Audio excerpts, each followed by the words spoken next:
Hello, thank you for joining us today for our conversation on securing critical infrastructure. I'm going to be the moderator and your host today. My name is Michael Thiesmeyer. I'm the Executive Director of the U.S. National AI and Cybersecurity, ISAO, a program of the Totora Breda Institute for Artificial Intelligence and Cybersecurity that focuses on critical infrastructure protection and cyber threat intelligence at the intersection of cybersecurity and artificial intelligence.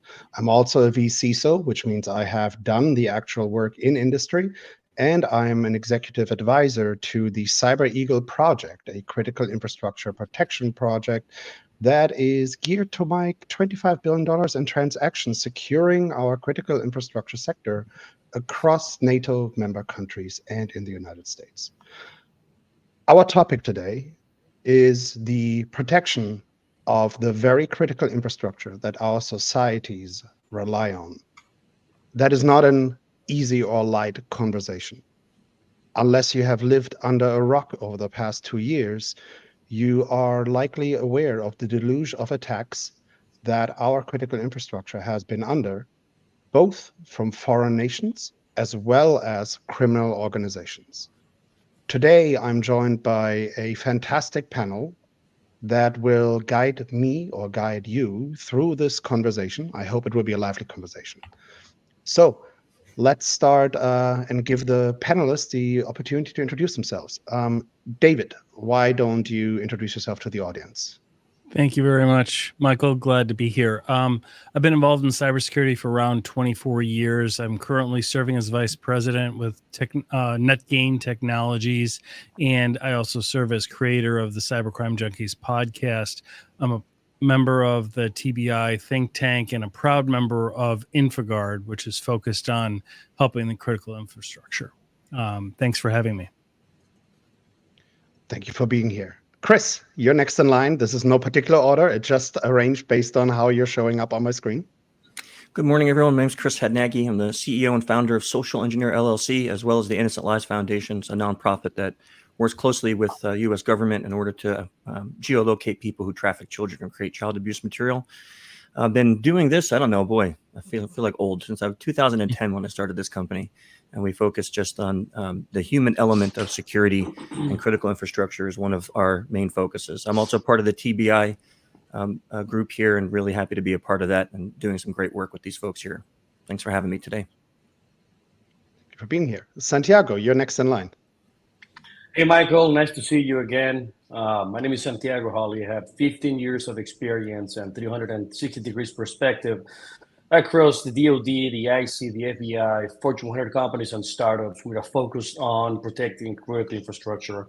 Proud member of the TBI, I'm the co-chair of the Critical Infrastructure Task Force and happy to have a conversation on how we can move forward on protecting these critical assets. Thank you for being here. And last, but certainly not least, Ernest, tell me. Thank you, Michael. Like everyone here, I have, let's just say, a significant number of years in the industry. I've got everywhere from information warfare with the Air Force as an intelligence officer through government and commercial space. I'm currently heading up Wanting Chum Associates, starting up a small nonprofit institute myself in regards to emerging technology and AI and its impact on operational factors like what we're talking about here, as well as working with TBI on a number of issues.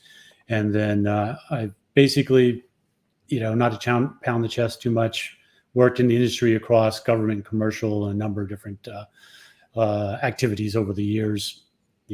Feel free to check out my LinkedIn if you're really interested in all of that. What I would like to do is put a couple of stakes in the ground in terms of thesis in regards to SIP.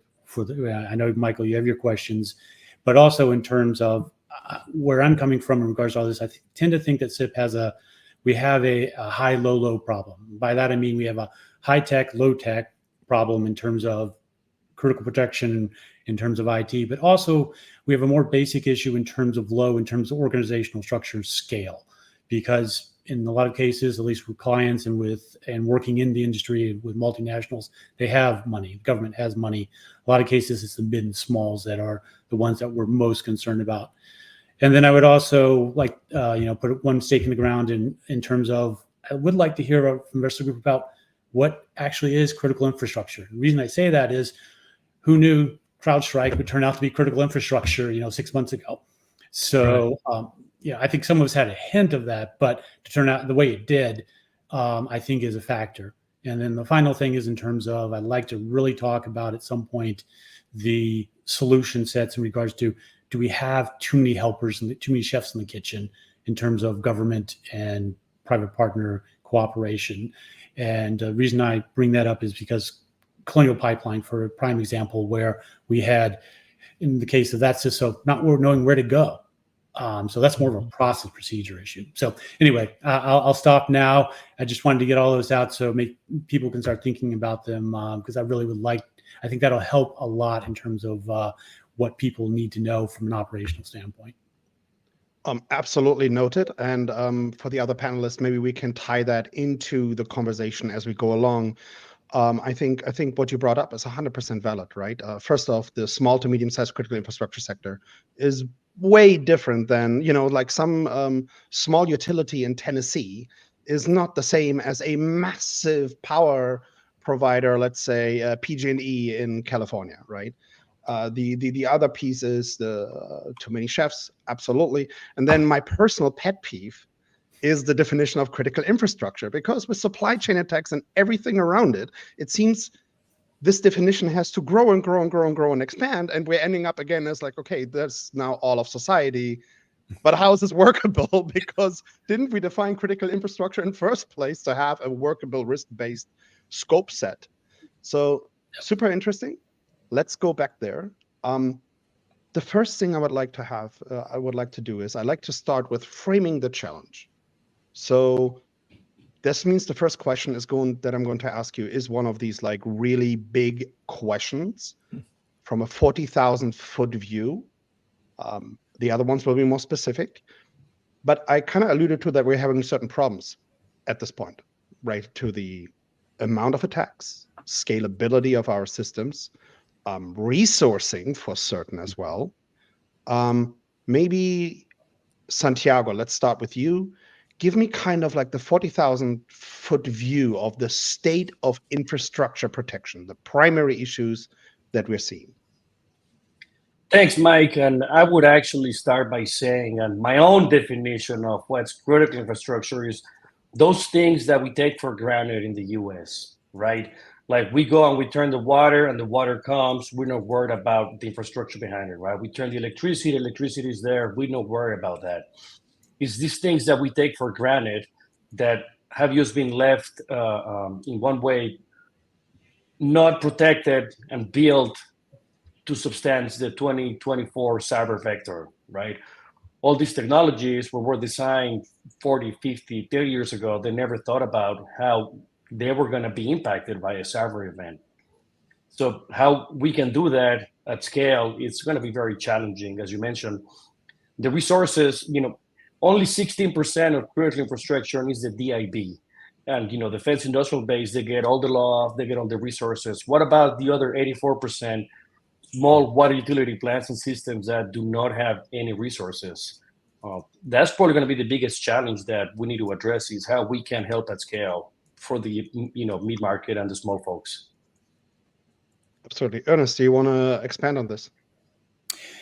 Yeah, and I definitely agree that the boundary issue is what concerns me, because, and the cross matrixing. For example, one of the things that when I was in the electric industry, for example, one of the big problems that you have there is electricity underpins so much, and for electricity, if you have outages, part of the problem is that you need comms to replay the outages. Well, if you don't have electricity, the comms don't work. Same thing with water. The fact of what underpins, and I'm a little biased here because I've worked in industry predominantly is energy and electric.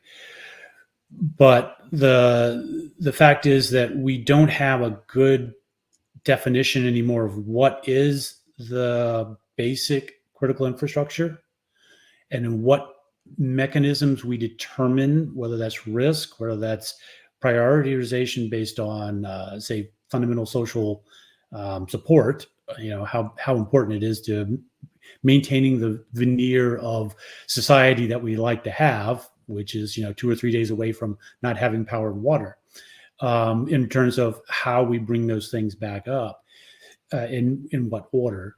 So I don't know that I have a good answer for that. Like I said, I'm biased in that regard. But I think that if you're a CISO sitting somewhere, for example, let's talk about it from a multinational standpoint. If you're a CISO sitting somewhere, you're concerned about what makes revenue.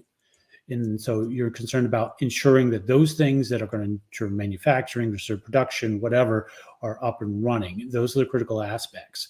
And to a larger extent, that then bleeds over to a national concern standpoint. Santiago mentioned the DoD aspect. My earlier days as an analyst at DoD, we were basically looking at, power, because you can't generate force, i.e. aircraft and or transport, without power, or you can't do it very well for moving things like the 82nd Airborne unless you have on-grid power. If you don't, you have to go to other backup, and it takes much longer. You're talking about weeks versus days. So I've talked myself into a circle here, but the fact is that no one has really, I would say within the last 10 years, done a good analysis across the nation in regards to what critical infrastructure is. And I think that survey or a report or whatever is critical, that it be done not in a silo, but across industrial complex, national defense complex, the basic social services complex. We've been so concerned about the silos of this or that boundary that we haven't really looked at it from a matrix standpoint. So I'll stop talking now. Otherwise, I'll occupy way too much time. Right. So, David, your view on this? Yeah, I think what you just said was spot on, personally. I mean, defining critical infrastructure is not unlike other industries, in my opinion.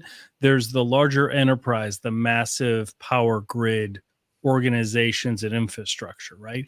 But that's generally not what critical infrastructure is that everybody relates to. I mean, it's really the local water treatment plant, the local facilities management organization. And so I think that is where it struggles.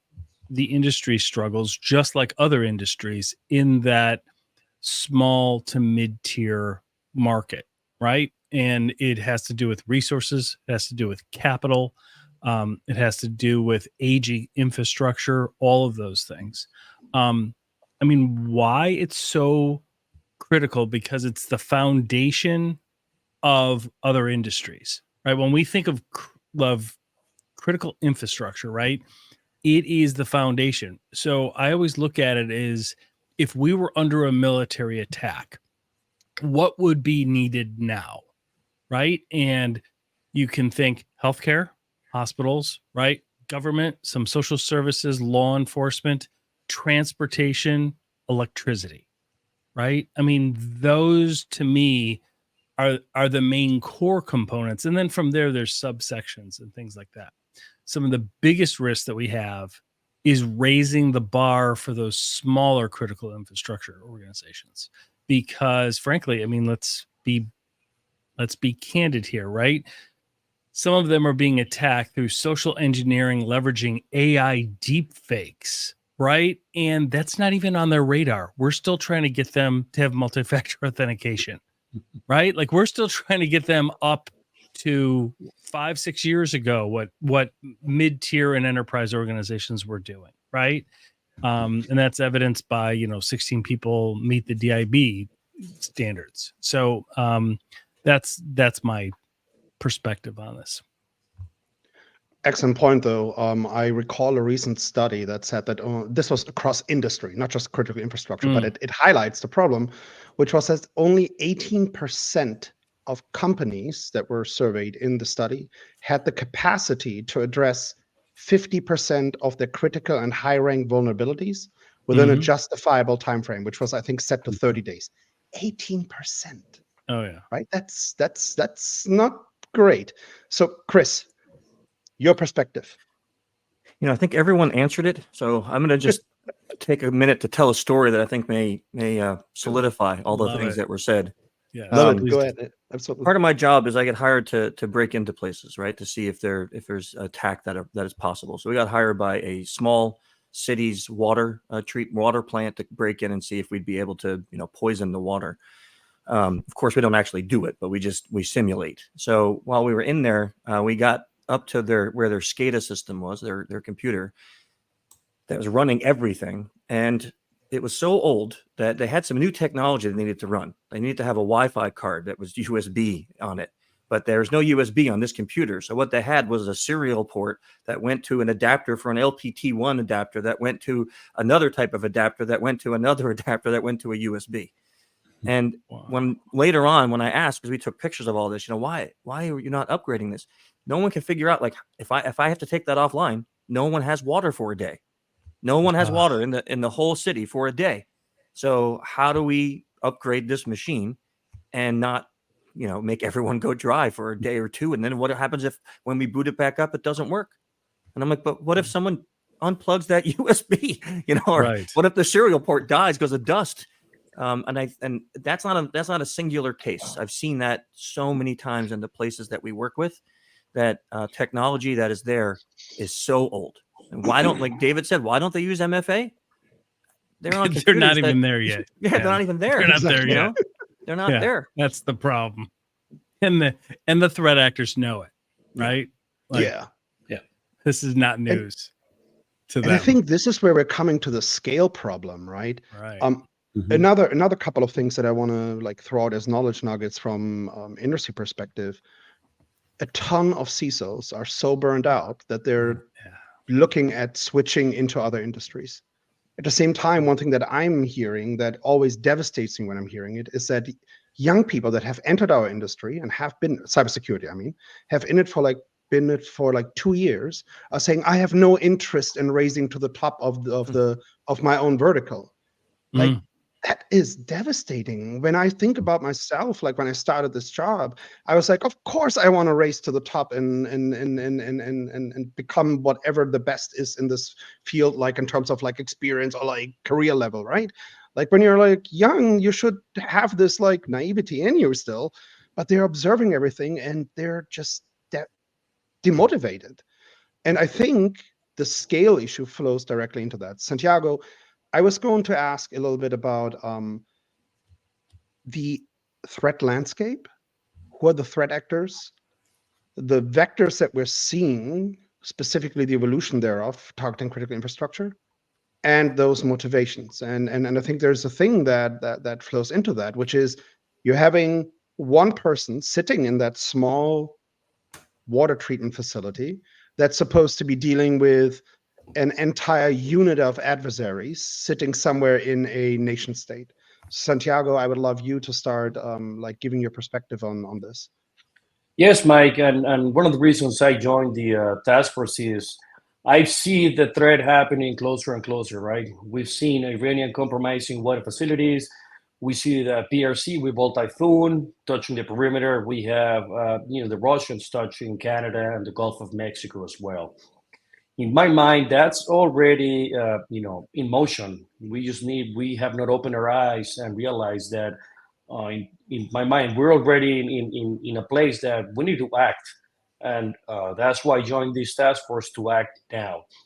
Yes, tell me, what other industry besides cyber do you have, like you mentioned, an IT manager or a system admin on a water facility in Pennsylvania that it's trying to fight someone on the other side that's actually an Iranian uniformed service member with a mission and the resources to cause, malicious or catastrophic effects, right? That, in my mind, it really blows my mind. If there was if of these adversaries were to come through any other means, like air, space, land, or sea, they would suffer immediate and catastrophic consequences. But it's this whole freedom that they get in cyber that makes it, really challenging. And I'm just still asking. Yeah, go ahead. I'm still. It's just we need to, right? We need to do a lot more. I fully agree with you here, David. Yeah, my question is, when we think of the industry, of critical infrastructure. It seems to me that they are more reliant, maybe equally as reliant as manufacturing, but on a lot of IoT devices or OT devices too, right? And that is a major threat vector. Like that itself is a major vulnerability, because the level of security placed on OT devices and things like that are by far even lower than the, I'm sure, big and tan box that Chris saw when he went there. Right, David, and I'm thinking about that. Maybe one of the solutions, right? Maybe one of the opportunities here is, as technologies develop, they're more, software based, right? There's more Right. digital components, digital grid products. Why do companies need to have two separate security teams, one for the enterprise and one for the product side, when the threat actor is pushing against both from the same office, right? So in one That's a way, great marry point. those That's a those great point. capabilities, right? Why you need to have separate? Just have a more holistic picture of the threat. Help divide the bridge between business and operations, the product side, and the enterprise. The guys are the enemy doesn't care. They're sitting in the same office, the same room. One of them is building customized ES malware, while the other one is trying to break in the network. Absolutely. Chris, talk to me a little bit about the evolution of threat actors. Yeah. Or the mitigation. So it is it's kind of scary because I've always said that in our industry we are a reactive, not a proactive industry, and it's designed that way, right? So we wait for the threat actors to figure something out, and then we figure out how to defend against it. And what I've seen over, just if we want to just talk about the last 12 months, is 550% increase in phishing attacks. So that's voice phishing, right? David mentioned it. The deep fake AI stuff is everywhere. I mean, you could, for $4, you can go make a audio deep fake. It takes no time and no talent anymore. It's not like it was 2 or 3 years ago where you had to have massive machines and talent. With ChatGPT, I was at a conference in Spain, and there was a couple federal agents from Japan there. And they were saying that when ChatGPT got launched, phishing went up hundreds of percent in Japan. And what they found out was that previous to ChatGPT, Russia, which was their main adversary, didn't have really good translation into Japanese. So the phishing was failure. But now with ChatGPT, perfect translation into Japanese, and the phishing went through the roof. And I want to add something to your comment, Michael, because I have the same thing. I teach I'm a professor at University of Arizona. And I hear young people all the time say that I don't even know if I want to ever hit that level. And I had a chat with some of them. And the reason that they say that is, look at a CISO's job. I mean, I feel for all of you folks who were CISOs before. You guys are given a budget that usually is not big enough. And then you're told, fix it and make sure we don't get hacked. And then if we do get hacked, you're the one getting chopped, right? You're the first guy going down. So who wants that job? All the pressure, not enough money, and then all the punishment when things go bad. And a lot of times when we work with clients, we'll come in and we'll say, okay, look, we found these 8 vulnerabilities. This one is super critical. Here's what you need to do. We trust that they're going to do it. Next year we come back and it's still there. We're like, wait, whoa, this is like mission critical. Like, what are you talking about? And again, they're just like, I didn't have the budget for it. It wasn't important to the board. They said no. So you take all of that with the advancement of threat actors and the threat landscape, and it feels, I don't want to be such a downer, but it feels like a no-win situation if we don't do something to change it. I share that view. It definitely feels like it, and this is why we, I think, need to find novel solutions and better ways of dealing with the situation that we're in for certain. Going back real quick to the impact of, for example, ChatGPT or similar Gen AI technologies and new vectors or new attack methods, right? We were talking about phishing. This brings me to you, Ernest, because of your background in information warfare, right? Like, I mean, if info warfare, cyber warfare, some people were seeing it as like different things. For me, it's like two sides of the same medallion, right? And Yeah. I would love to get your insights on this. Well, I used to, I used to talk about the fact that about the acceleration of threat, and what I used to talk about in terms of that was, well, you have nation state threat actors, capabilities, first tier, if you will, and that the second tier, third tier, the individual hacker were 4, 5, 6 years behind in terms of capabilities. And then for the last couple of years, I've really rebalanced that in terms of, well, maybe it's a couple of years. AI brings us to a point where we're talking about weeks and months potential, and in some cases, based on access to the large language models, there may be cases where non-state actors, individuals with access to large scale computing, are actually going to be God forbid I say this, but ahead of the Fort Meade, on the NSA side in terms of the U.S. capabilities. And that in itself should probably frighten all of us more than anything else. That's why I talk about that sort of low-high issue.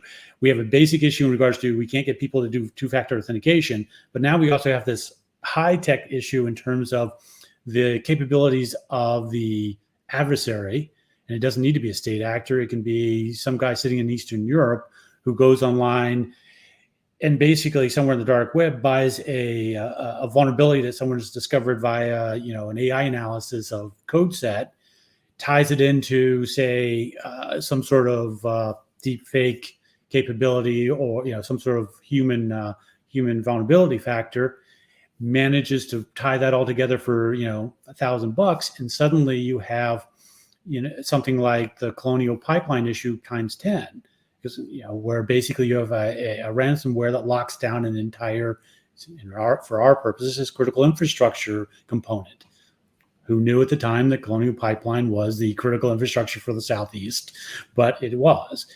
So my concern is just the acceleration. I mean, military-wise, there's always this race between offense and defense, and cyber, we have that same side. So my nightmare is that what AI will enable others to do. My somewhat calming solution set is that AI will also provide some of the defensive factors capabilities that we need in the long run.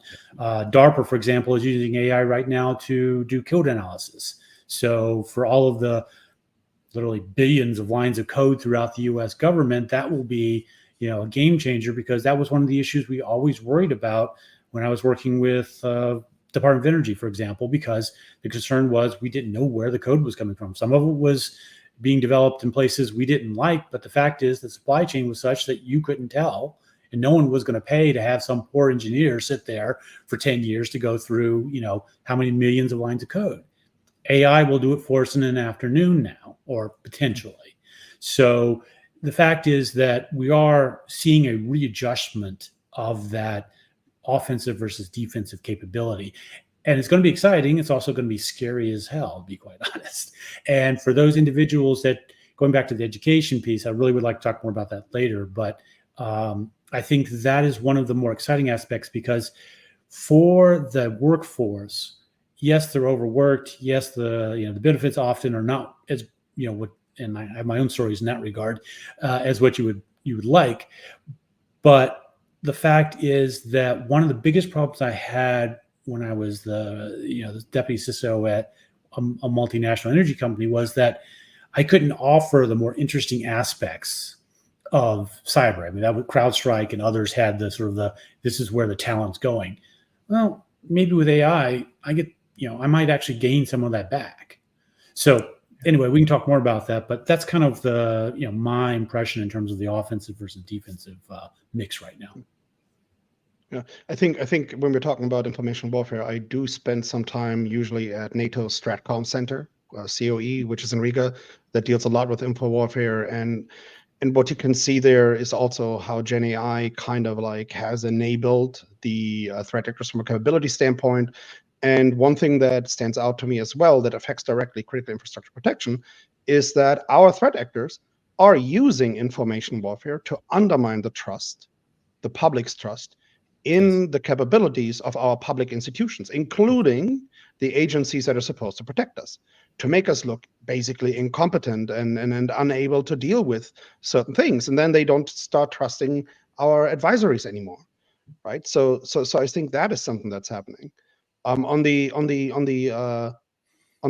scale side, there's a story I would like to tell, and then I would like to get from David and Santiago's kind of like their opinion as well. I used to serve on the U.S. National Delegation to the Inter-Stance Organization. And there was a one-time opportunity in 2018 where our summit was hosted in Wuhan, China, where their National Security Technology Center is, that is capable of, I forgot what the numbers were, graduating, I think, 60,000 operators per year. Now, when you mentioned this in 2018, people were like, okay, well, what's their quality? Well, now with Gen AI in the mix, okay, even if their quality would be subpar, which I don't know, I can't judge that. But again, if you take that operator that might just be average or whatever, and you enhance their abilities with AI to do code analysis, vulnerability analysis, and everything else, then those 60,000 per year, that's a massive scale advantage right there. Santiago, David, anything like either of you want to add to this? Here's from my perspective, it is a lopsided battle in the sense that while, let's say, monetarily driven Eastern Bloc, ransomware gangs are certainly targeting critical infrastructure, small to mid-size, utility companies, water treatment plants, etc. I believe, it seems to me anyway, that this industry, this vertical, has more of a target from a nation state attack, which is what everybody's been talking about, right? And they are the most advanced, the most well-funded, the most researched and capable foes. And so you have a segment of a lot of countries, organizations that are behind the trend, right? And that struggle to have a baseline security control set up, and yet they're being targeted by some of the most advanced. Yeah, I remember sitting in the front row, maybe 12 feet away from FBI Director Ray, when he made the announcement that if he was to grab all the FBI personnel and compare to China, there'll be a number 50 to 1, right? Oh, yeah. And that's just one of the adversaries. Now, yes, Mike, I think AI is really a force multiplier. For those that know how to leverage correctly, 20, 30x output of what you put into it, right? And so those 60,000 now times 20, that's 1.2 million equivalent, right? And having that abundance of knowledge in your fingertips that allows you to do things, research things that you are not technically capable, right? That used to be reserved for the people that have been on that space for 20, 15 years. Now it takes someone that's very ingenious, someone that has an investigative mindset, and you can craft some pretty good queries out there. No, it's definitely challenging, but I believe we need to adopt that as well if we want to accelerate our security. All right. The last question, or the last topic I want to touch upon as it relates to the threat landscape briefly, is the following. I think that Russia's illegal and brutal attack on Ukraine kind of has shown that there's an interplay between state actors and criminal organizations as well, because they offer their services for hire. And one thing that I started observing is that, of course, the criminal organizations started aligning themselves along the conflict lines.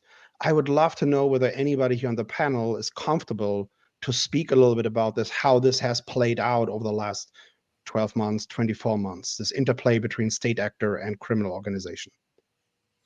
I can start with that. Let me start real quick.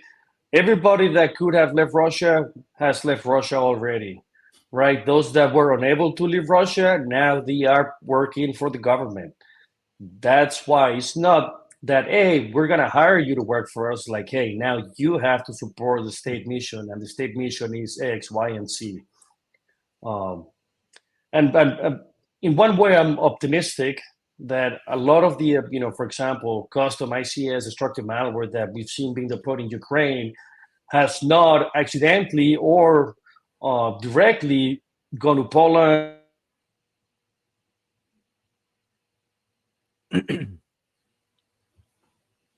Thank you. I think we lost him, huh? Lost him. Did we lose Okay. him? He was just getting wound up too. Well, And Wound up to is he back? if I could interject a little bit on that, I mean, Go ahead. sorry, back Santiago. Go ahead. Yeah, no, somebody heard me what I was saying, and they decided to jam my signal. That's right. Fortuitous No. timing.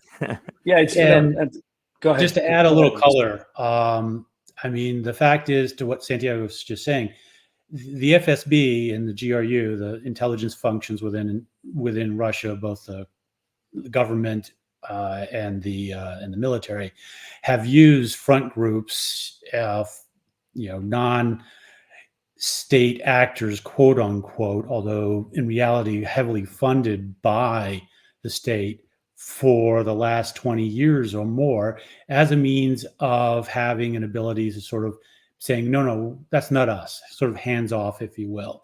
So the fact that those actors are only going to become more active in a situation like this is kind of expected, but it does make cybersecurity more difficult for us in the commercial side because, again, explaining to someone that pick a bear vulnerability, capability, advanced capability, persistent capability, and trying to explain that no, that's a nation state attacking me, not some hacker group sitting off somewhere, is an issue because it makes it more difficult for me to claim resources from, say, a state agent, from my own governmental agencies, for example.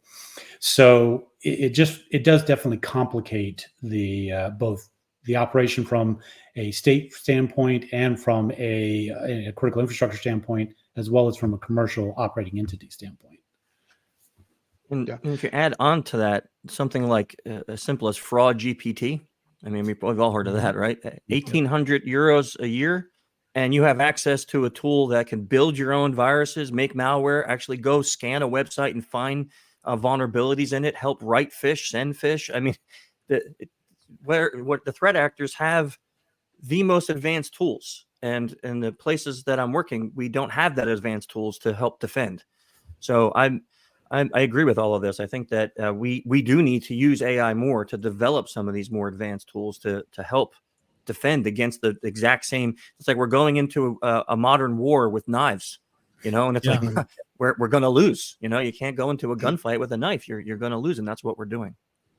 Well, it's like an arms race, isn't it? I mean, it really is. When you think of AI and deep fake and how all of those are being leveraged in social engineering campaigns, it's remarkable how effective they are and how they're able to do things live, right? And but the deep fake detection abilities for live capture and things aren't really where they need to be yet. So they will be soon, but they're just not there yet. I think when we're talking about how this comes and relates to the current conflict that we're seeing and Russia specifically, I wish I had this graphic that I could bring up right now. I have this graphic that shows kind of all the aspects that come together for hybrid warfare, right?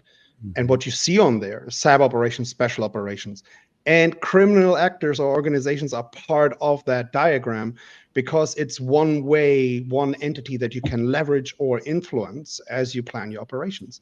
Now, when we talk about Eastern Europe, I actually get to spend a lot of time in Eastern Europe, about usually half of the year, every year. And I'm doing that because I wanted to experience things directly on the ground. And I got to be a little bit careful about what I'm going to divulge here. I'm going to keep it to things that are publicly known.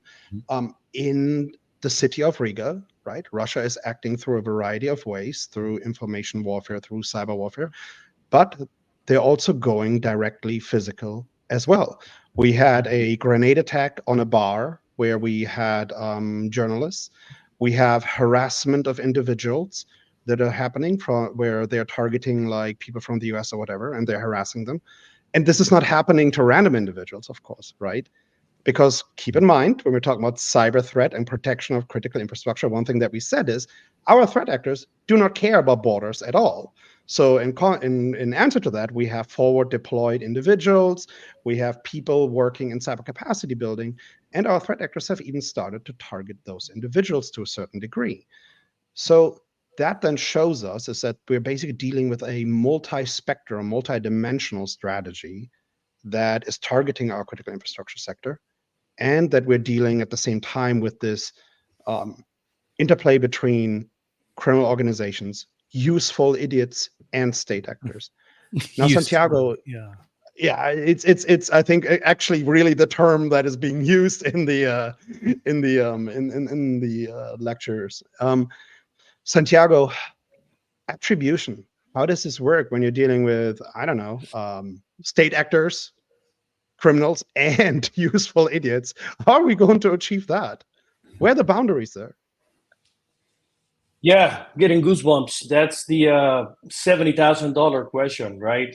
How can you distinguish if you have a state actor leveraging a commercial access broker to get foothold in an organization, right? Is this, unless it's this really customized malware, then you have 100% accuracy that it's them. We need to do a lot more work when it comes to CTI sharing, right? We need to be more able to not just wait for a government to publish a report that's 12 months old.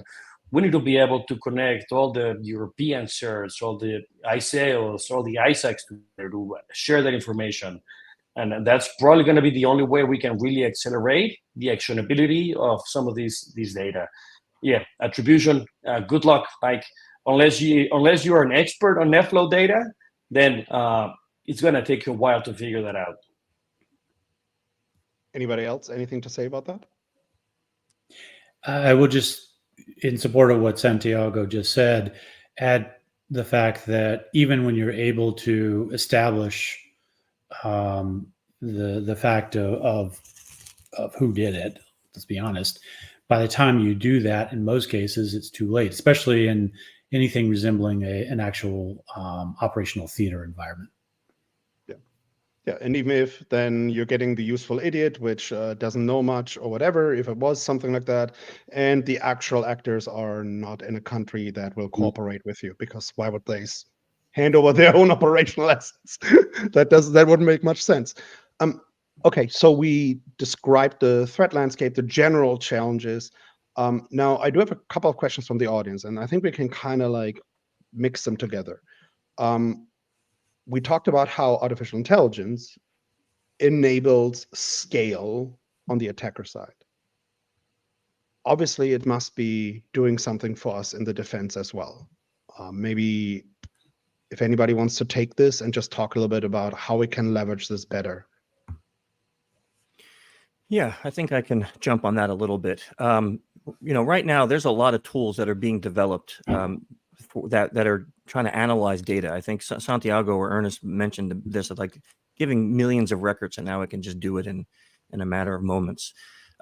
Data processing, the power of data processing with AI could really help. And then what Santiago said about CTI sharing, there are dark web forums that are being scraped every day by companies that use AI that could alert you to your industry, your piece of critical infrastructure being targeted by threat actors, right? That it might not say this company or this state or this critical infrastructure is what's being attacked, but when they start selling credential brokers on the dark web will start saying, oh, I have credentials for a water plant somewhere in America, worth this much.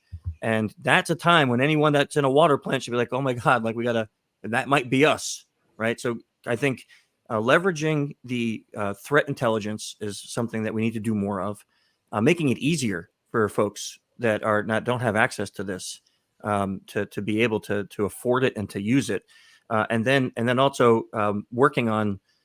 And this is a hard one because getting funding for this, I know personally, is not easy, but trying to fund and build really useful AI-based tools that can help in the defense and protection of the organizations. And if I could just add to what Chris was just saying, had a few years ago one client who actually was a state CISO and left. I won't mention the state, but the problem was in his mind that, which I believe is true, he had a budget of $2 million for a state. Okay. So part of the issue obviously is that I think, we have a concept of funding issue in terms of organizations, at least in that regard. But, and this is probably going to be a little less popular, I am or a little more controversial. I do not think that the federal government is spending money where it needs to. We have way too many organizations that are, shocking, again, siloed all over the place. Okay, I'm sorry, but I don't really need to have a bunch of people from CISA going off to Black Hat this year. Okay, one or two, fine. But for the amount of money for that trip, probably could have funded the, a firewall upgrade for X, Y, or Z agency across, a state. Those are the kind of things that I think we're not necessarily spending money in the right place. And I think that's something we definitely need to take a look at as a country. I think this goes down to prioritization and resource allocation, right? Which then brings us to a question the audience was vulnerabilities and data centers, right? So going back to what I said, which is vulnerabilities are basically companies, organizations have a very low capacity to actually address all of the vulnerabilities they have. I would imagine that with artificial intelligence, we'll be in a position where we can actually contextualize the risk of a vulnerability better and understand better what the actual risk of a specific vulnerability is in a complex environment like a data center. Santiago, like anything you want to talk about this, or anybody else? Yeah, I'd like following what Ernest said. I think we have a resource allocation problem, right? And I think the challenge on that is we have 10,000 security vendors out there with billions of dollars in marketing, very good at preying on people's fears and hopes, right? So a lot of these folks, we're trying to boil the ocean when in reality you need to have a diagnosis on the risk, and based on that risk, prioritize your budget and stack against that. You do not need to boil the ocean. Many companies might have 100,000 vulnerabilities in the database. They will never get to all of them. Identify the 4 or 5% that are critical, cascading. Put your resources there, right? In a way, this will make your budget stretch. So instead of putting 2 millions of blanket, you get 2 million. Those 2 millions can be worth a lot more if you can reduce the risk. That's what I think we need to educate more. And if I can add one thing to what Santiago said, and using threat intelligence data to do exactly what he just said, right? Because you're like, again, as a CISO, you're sitting there, where do I spend this budget so I don't get my head chopped? Threat intelligence data will tell you where threat actors are pointing their targets at now. And that's where you spend your money. Like, again, something that's probably going to get me in trouble. But when Okta was getting blown out of the water, why were there still companies who were not out there updating Okta? Right. And then we see Change Healthcare. Right. But it's like when you see it in the news, if you have Okta in your network, you should have been like, oh, my God, everything else goes to the second tier. Patch that now.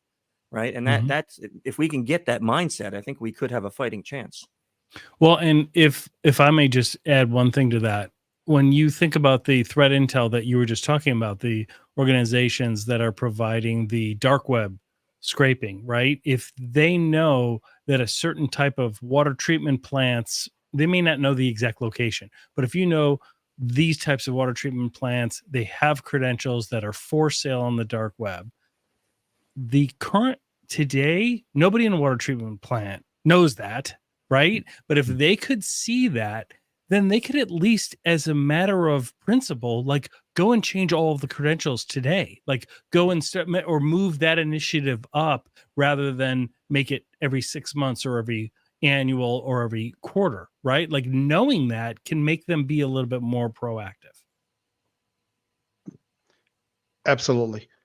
The last 10 minutes, I would love to speak a little bit about public-private partnership. I think this was a topic that was brought up, or a theme, multiple times during this conversation, and I wanted to wrap around to that a little bit. And I'm going to be careful here because I don't want to plug our organization too much, but we went in and basically bootstrapped a public-private partnership that was incredibly difficult to do.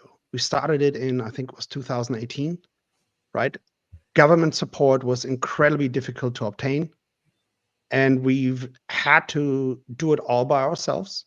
And now we're an organization that talks to NATO, talks to the United Nations, talks to various US government entities, sits on various committees, Congress Science and Technology Committee, talks to White House OSTP, and so on and so on and so on. But it was incredibly painful as a journey, right?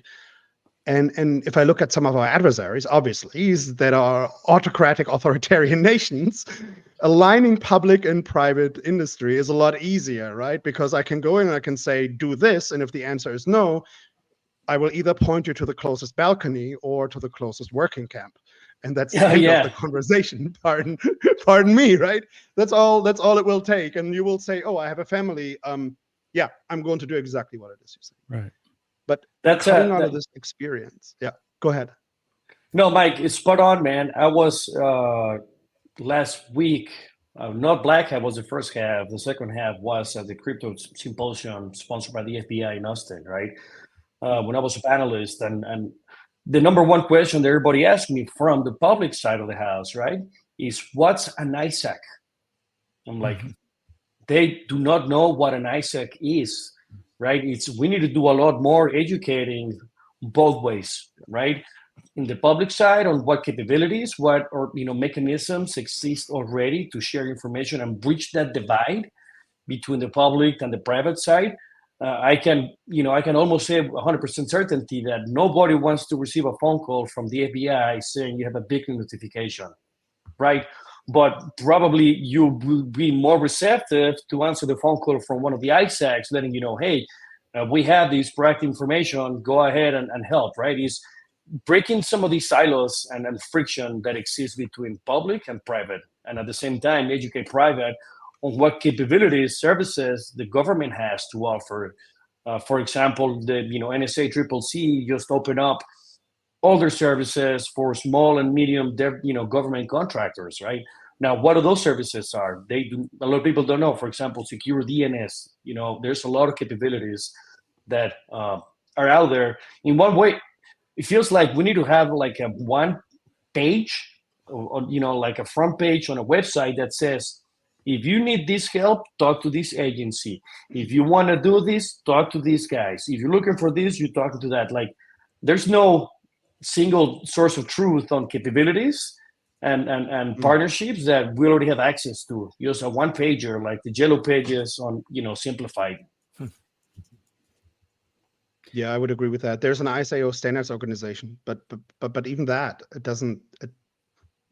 it doesn't really help you define yourself as an ISAO or help you with the outreach to .gov or anything related. Anybody else would like to comment on public-private partnership a little bit? Yeah, I mean, I see it. I don't have anything new, so I don't really want to just reiterate. I think I agree with everything Ernest and Santiago said. I mean, it's really a good way of thinking about it. Education is really important.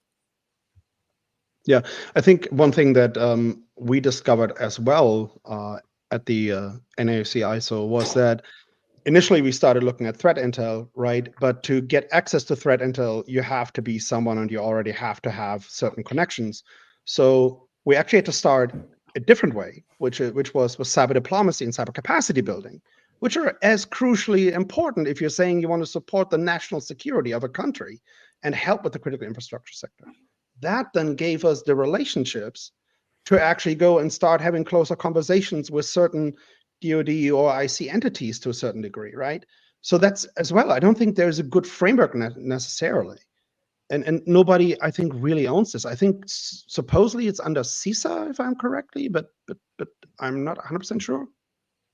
Santiago, Ernest? Yeah, no, you're right. And I try to stay positive on everything that I say, especially when I'm public, right? So what I'm going to say might not be very positive. I'm not quite happy with the approach that the government has recently mandated everybody, including infrastructure, to report X activity within X amount of days. In my mind, whenever we implement the stick approach, companies, industries do the bare minimum, right? We should open the door to offer incentives, offer exploration of ideas, innovative solutions, creativity, solving, and unless there's a maybe meet in the middle, right? Maybe it's not the carrot, maybe it's not the stick, maybe something in between. I think that'll really help industry come together and innovate. not just work based on compliance and regulations.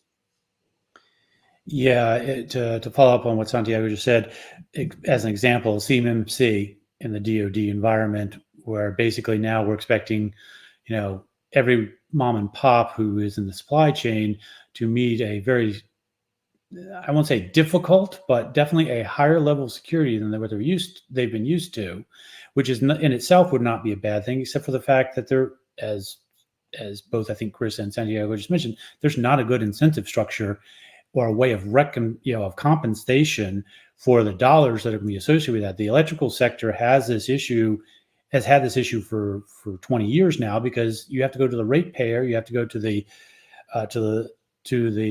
board and ask for a change to the actual ratepayer rate in order to fund a lot of the cybersecurity efforts for the electric sector. And large companies have been able to do that, a lot of it because they've taken a lot of it out of hide, so to speak. Smaller companies, co-ops and so forth, have a much harder time. Same thing, like I said, in the DoD environment with the CMMC compliance requirements now, which is going to be interesting over the next few years as the hammer comes down on that. I would also add, speaking of ISALs and ISACs, the energy sector ISAC, I think I've worked with them a few times, it does a very good job, but again, budgeting issues in regards to their ability to support the industry. And quite honestly, again, I'm not going to be very popular with CISA, but the fact is I would divert a fair amount of budgetary amount from certain aspects of CISA directly into the ISACs and the ISALs, because the bang for the buck with the public-private partnership is much higher than some of these other programs, let's just say.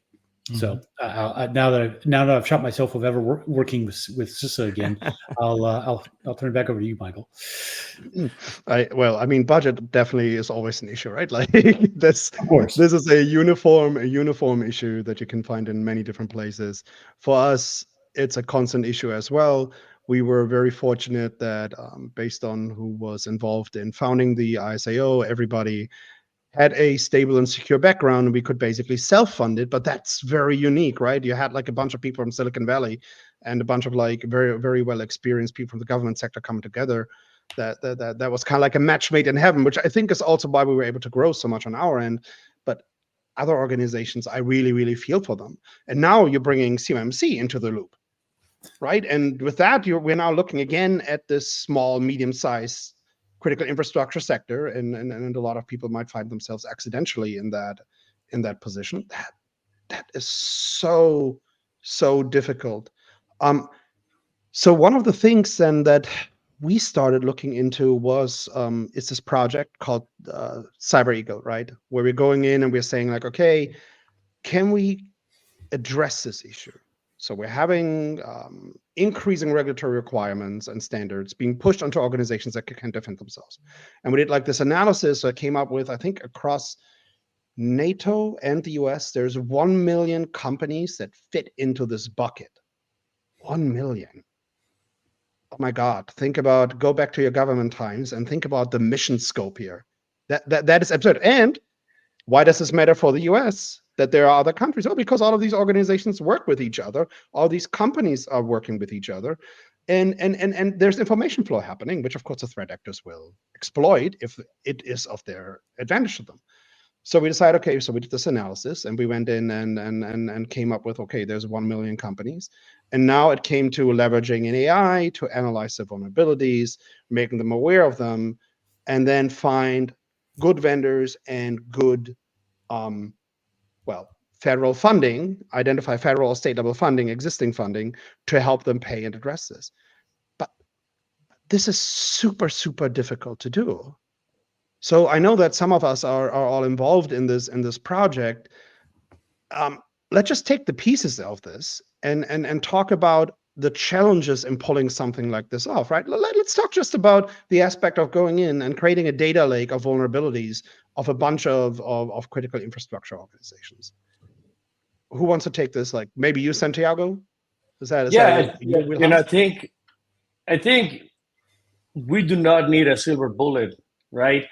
we do not need something sexy. We need to do the work that nobody wants to do, right? Like cyber resiliency, for example. Like, do these organizations have an IR playbook, right? How quickly can they get back online? Do they have the basic standards? Do they identify the risk and where they need to allocate their resources? Before anybody recommends a solution, they need to identify first what the problem is. You're not going to go to the doctor and the doctor is going to recommend you something that you do not need, right? There's need to be a prescription or a diagnosis.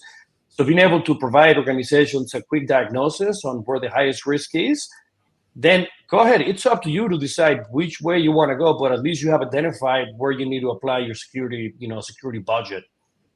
Okay. As much as I would like to build something sexy, Yeah, no, it has reason. I think the work to be done is the basic, resiliency practices. Well, like, for example, do your team members know how to respond? Right? People are great at answering questions in interviews and crafting resumes, but do they really know how to, do hands-on keyboard when it's needed? Right? Do some trainings paid specifically tied to your industry. Help you understand, what's a PLC? How can I see movement in a PLC? Anything that you can do to reduce the time for you to get back online. I think that's multiplicative and compared to deploying a solution. Yeah, I mean, when I talk to clients now, from an advisory standpoint, my background's in risk management to a high degree, and that's, first of all, know what you got, obviously, and that's still an issue, believe it or not, for some of these small organizations. So the low-hanging fruit, as we say, risk assessment, inventory of your assets, two-factor authentication on everything that goes into the network, encryption, if you can, of everything at rest and in transit.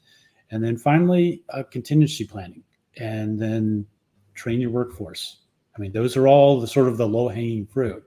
The nice thing is, looking at the technology aspect, AI is going to help with a lot of this because it helps with the process pieces.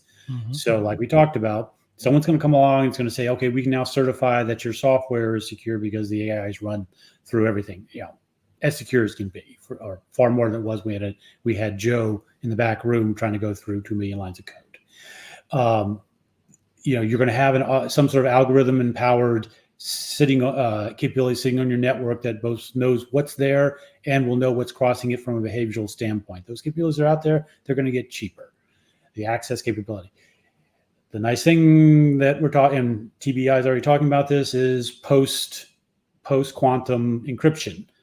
NIST just released their quantum resistant, let's put it that way, standards, FIPS. I can't remember the numbers anyway. Just today or yesterday. So all these things are going to get better. We painted a very dark picture, so I'm trying to give people hope. These things are going to get better. Technology will help us.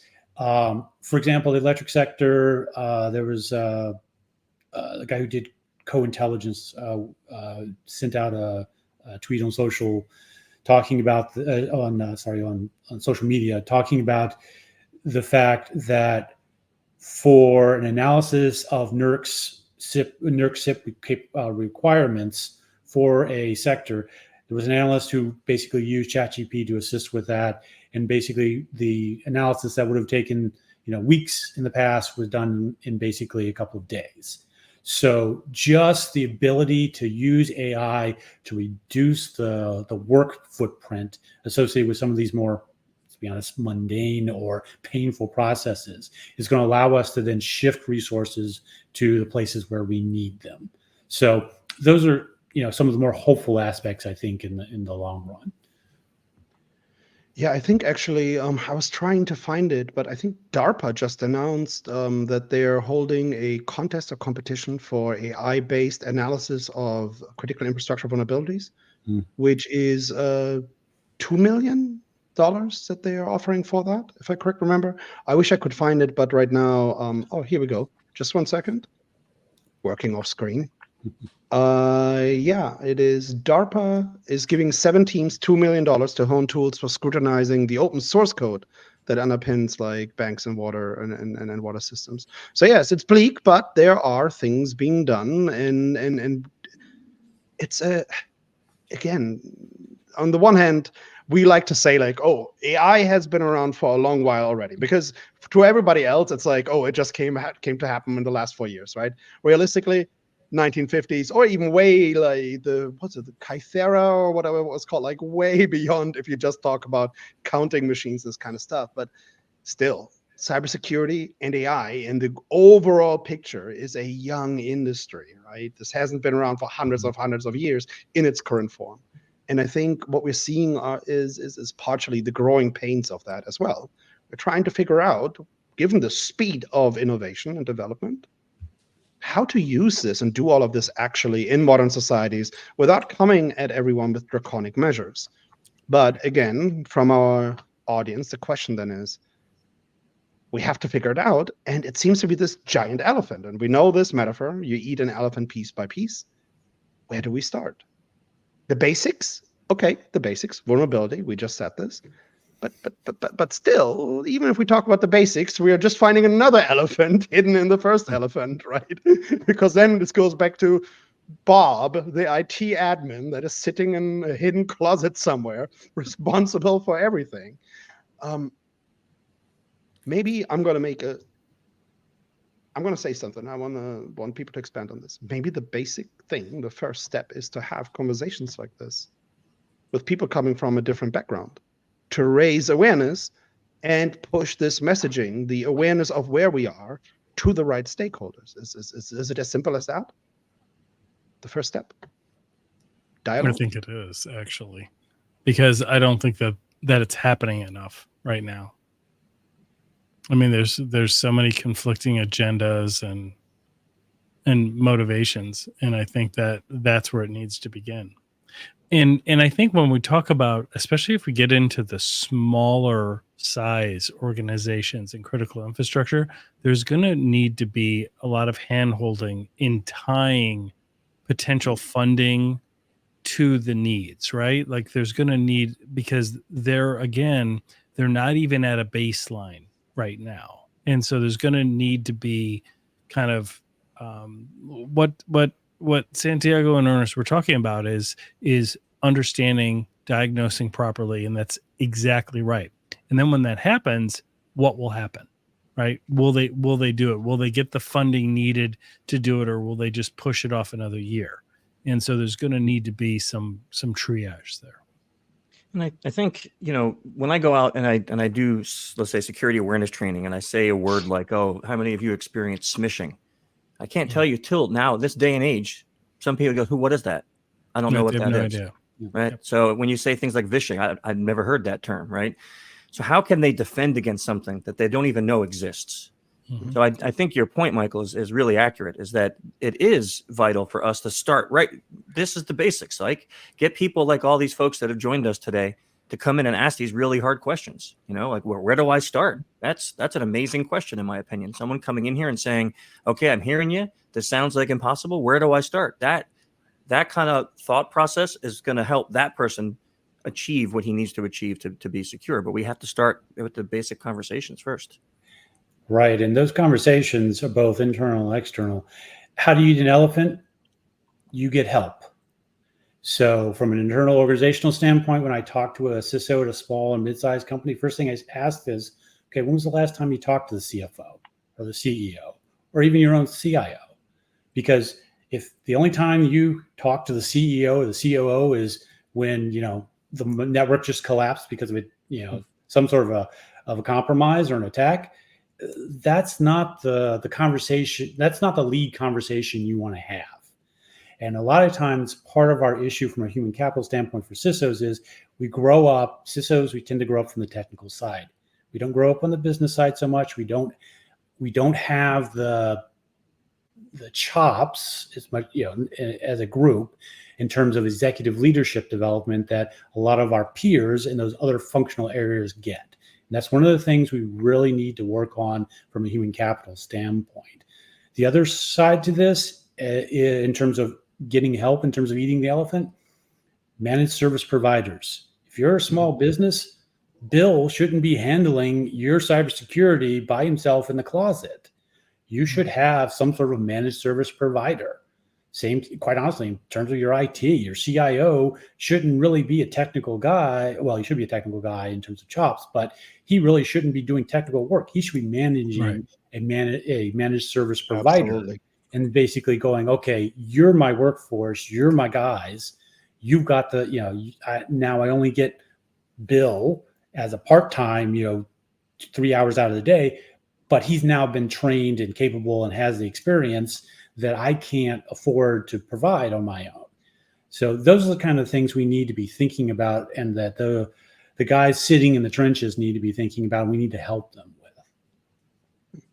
I have 100% the same view of this as a VC. So when I walk into a shop and I talk to them, the first thing is, look, I can get you tools. I can build you processes. I can get you those tools at a big discount from some kind of aggregator. But the expectation has to be, there needs to be people that work and live in those tools. And my intuition tells me these can't be full-time employees, because otherwise you would already have them, or we could do this easily. So you have to get an MSSP, an MDR, whatever it is, it doesn't matter, but you have to have then external help in order to do that. And people are not familiar with this still, like even now in the current times. If I go in, I'm like, what's the difference between MSSP and an MDR? Like, where is this? Like, they have no idea what an MDR is, for example. They've never heard this. And what are the advantages of one versus the other? And that goes back to human capital development. That goes back to education. And I think there's a term that we use when we talk about the global south or the less developed world, cyber capacity building. We have cyber capacity building to do for ourselves on our own nation. Like, we act as if everybody is like so literate, as if we have this high level of digital literacy. We don't. I can only imagine what would happen if the public would know that there are entire cities. It doesn't need to be LA, smaller cities with like 80,000, 100,000 population, where it is Bill in the closet who is responsible for ensuring you get your water, and who is fighting against, I don't know, the GRU, whoever else you want to put in there, and is left to his own devices. That's incredible. Santiago, human capital development. I think you brought this part up. I would love to hear what else you have to say about this. Yeah, human capital development, not just on the technical skills, right, but on the communication skills, collaboration, the soft things that are needed to work better. One of the best parts of working in Fortune 100s was being a member of all these ISACs, right? And the analogy that I'm going to use here is the reason the British defeated the Germans was radar technology, right?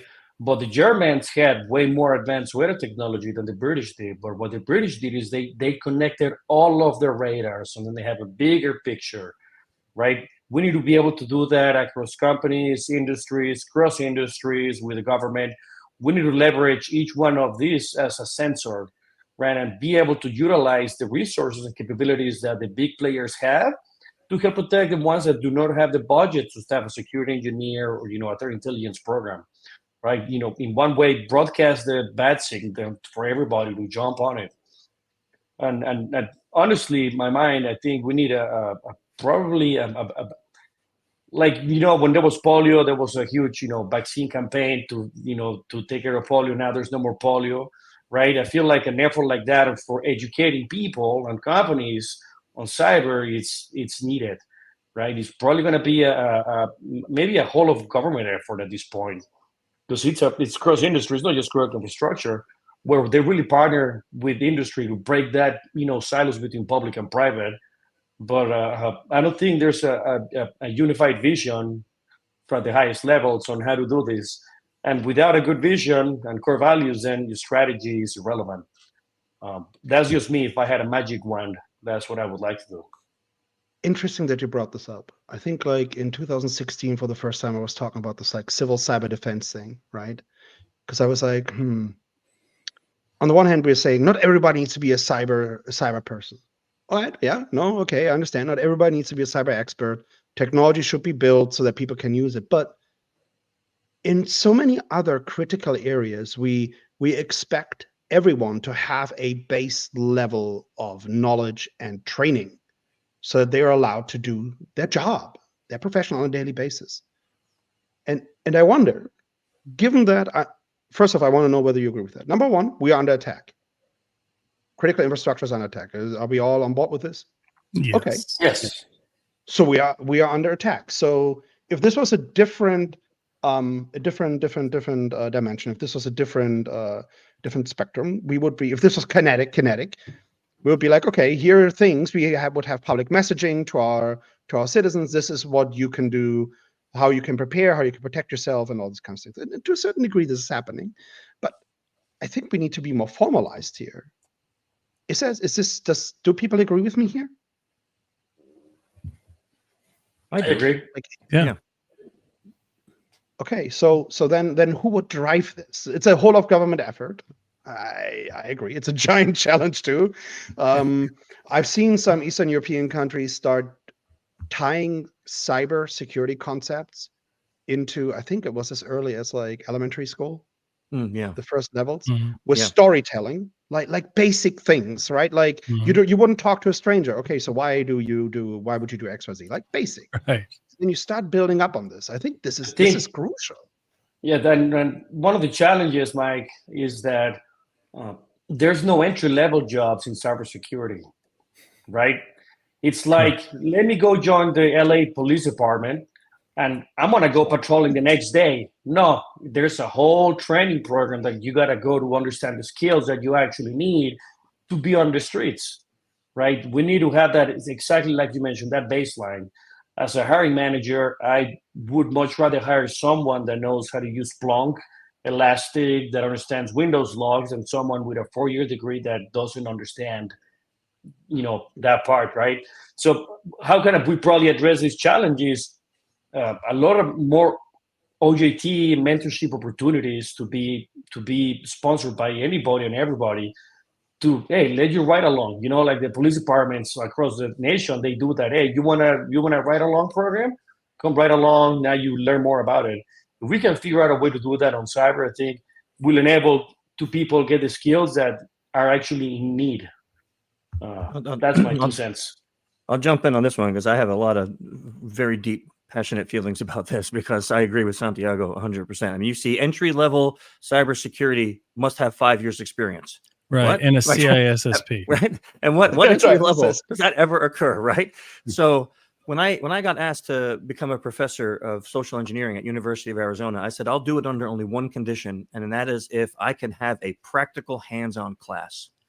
And they're like, what does that look like? I'm like, I want to partner with a company or a government agency that wants free cybersecurity training. What that means is they're going to give me all your employees, and we're going to attack the heck out of them. We're going to OSINT them. We're going to phish them. We're going to vish them. And my students are going to do all that work under my guidance. And then they're going to write a report that's going to go to the CISO. So we partnered with the government of Sierra Vista.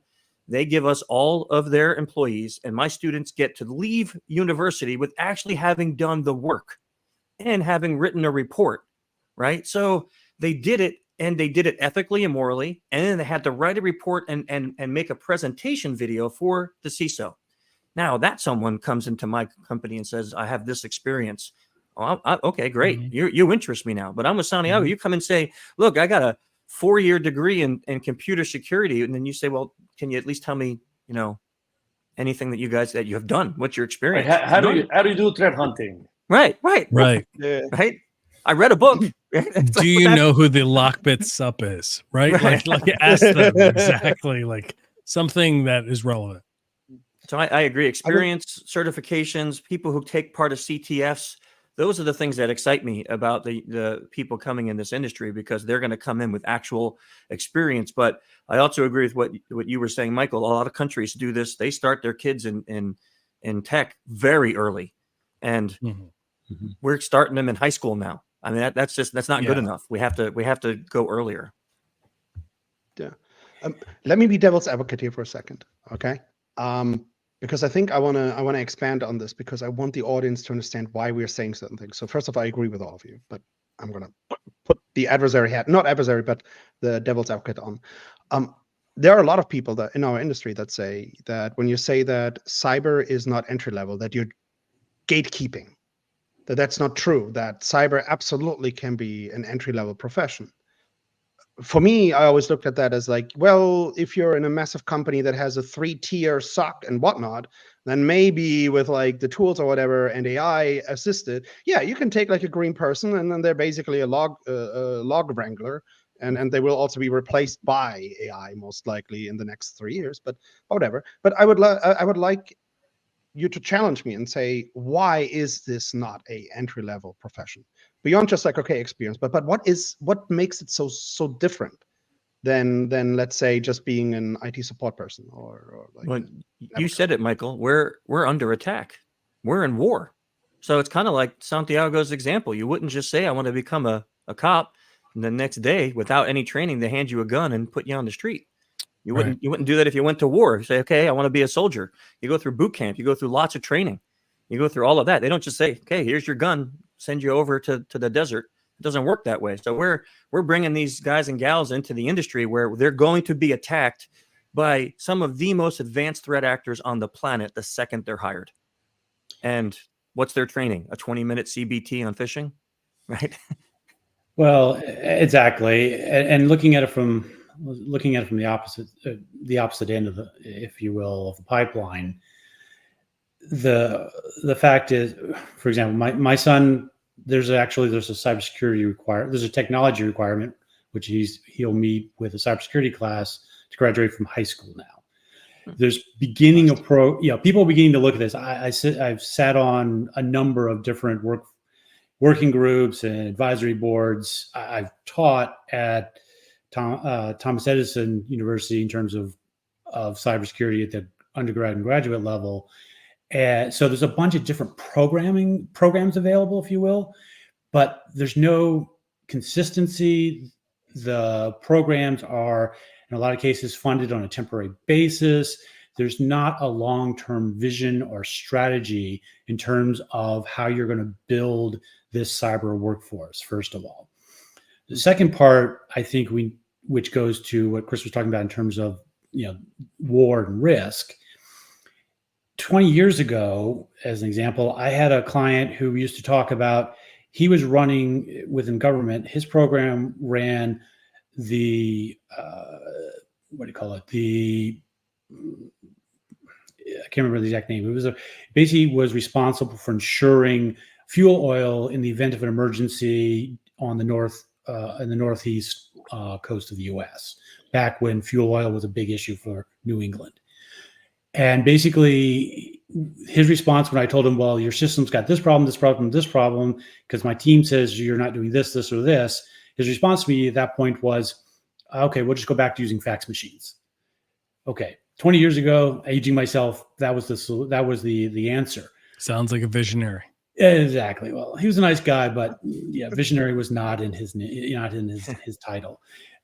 But more importantly, bringing us to today, name me a business that can operate if their IT infrastructure ceases to operate.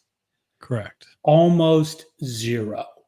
Whether it's power, whether it's critical infrastructure like we're talking about here, or airlines, as Delta found out with their issues, more so than anyone else with CrowdStrike, or something as basic as the fact is freight transport in the U.S. or the rail system. We haven't talked about logistics really or transport really. The rail system in the U.S. is highly automated now. We laid a lot of fiber optic cable in the 80s and 90s and basically centralized everything.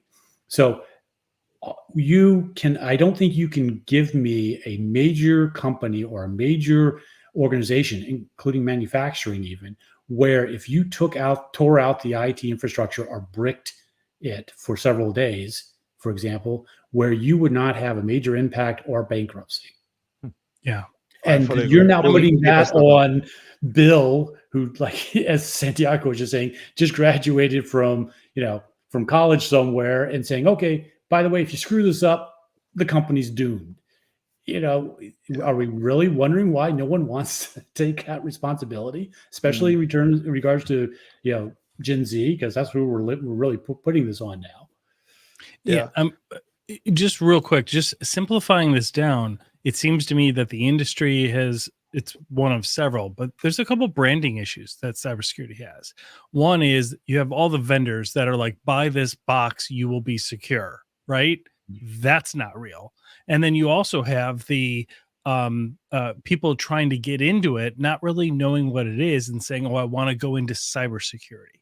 Well, that's like saying I want to go into business, right? Like it is as broad, like red teaming, blue teaming, social engineering. Like what is it? Because once somebody that knows where they want to generally wind up, I'm more of a red teamer, I'm more of a blue teamer, right? Or I'm more of a GRC person, policy person.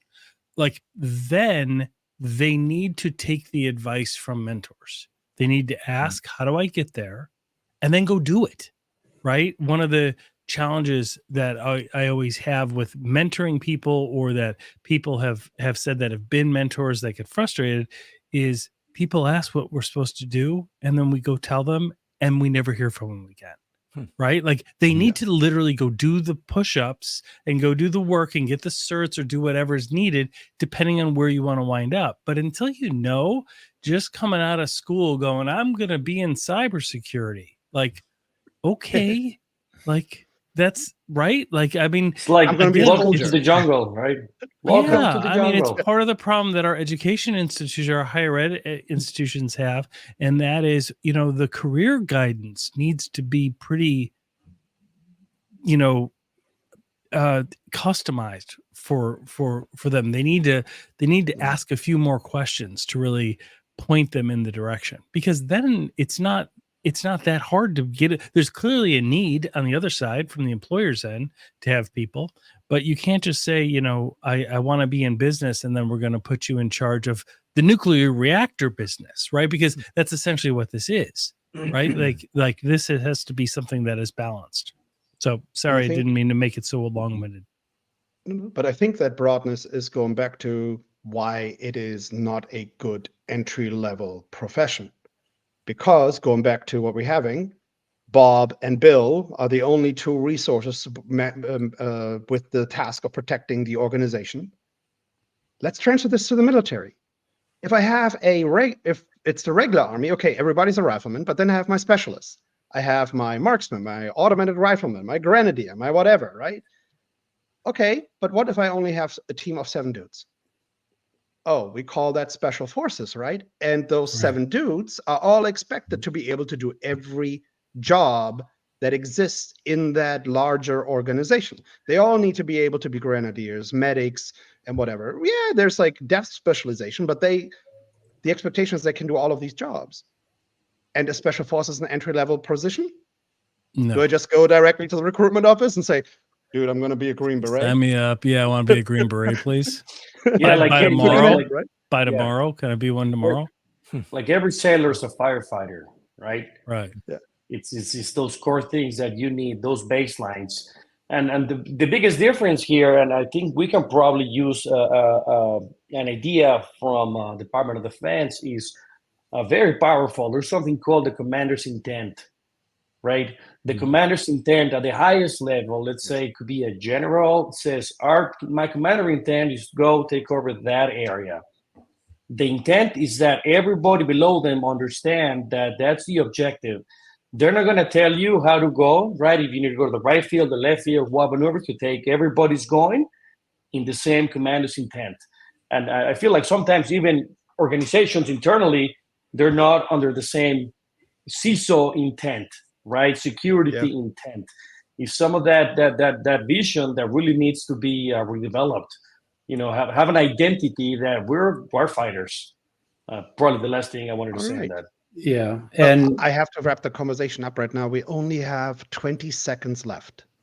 So I would love to continue this conversation, because I think there's a lot of knowledge in the room and a lot of things that we still need to discuss. But I would like to wrap this up. Thank you so much, everybody.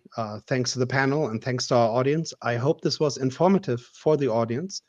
And go connect with us on LinkedIn and go find out more about the organizations that have brought to you this podcast. Thank you. Thank you. Thank you. thanks everyone.